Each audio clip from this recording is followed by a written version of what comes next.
भक्ति के 9 दिनों का पर्व नवरात्रि एक बार फिर अपने साथ शुभ संदेश लेकर आया है। नवरात्र पर्व के अवसर पर रेलवे प्रशासन ने श्रद्धालुओं के लिए विशेष व्यवस्था की है। आपको बता दूं, 22 सितंबर से 1 अक्टूबर तक डोंगरगढ़ में 10 एक्सप्रेस ट्रेनों का अस्थायी ठहराव किया जाएगा।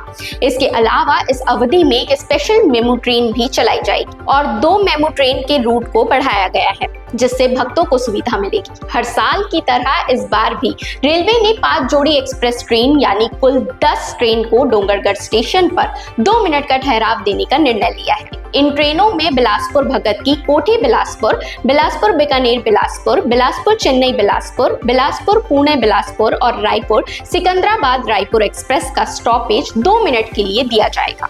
वहीं गोंदिया दुर्ग मेमू ट्रेन को नवरात्रि के 9 दिनों के लिए रायपुर तक बढ़ाया गया है। अब यह ट्रेन गोंदिया से चलकर दुर्ग होते हुए भिलाई नगर, भिलाई पावर हाउस, देव बलौदा, कुम्हारी, सरोना जैसे स्टेशन से गुजरते हुए रायपुर पहुंचेगी और वापसी में भी यही रूट रहेगा।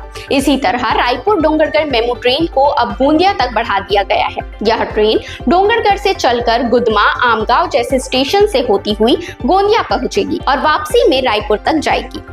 ट्रेन की टाइमिंग आप स्क्रीन पर देख सकते हैं और सबसे राहत की बात तो यह है कि श्रद्धालुओं की अतिरिक्त भीड़ को ध्यान में रखते हुए दुर्ग और डोंगरगढ़ के बीच एक मेमू स्पेशल ट्रेन चलाई जा रही है, जो रसमरा, मुरहीपार, परमल कसा, राजनांदगांव, बकल, मुसरा, जटकनहार जैसे स्टेशन पर रुकेगी। रेलवे की इस पहल से डोंगरगढ़ स्थित मां बमलेश्वरी मंदिर में दर्शन हेतु आने वाले श्रद्धालुओं को बड़ी राहत मिलेगी और यात्रा करना ज्यादा सुविधाजनक हो जाएगा। तो इस पर आपकी क्या राय है, कमेंट करके जरूर बताइएगा और ऐसे ही अपडेट्स के लिए सीजी भास्कर के साथ जुड़े रहें।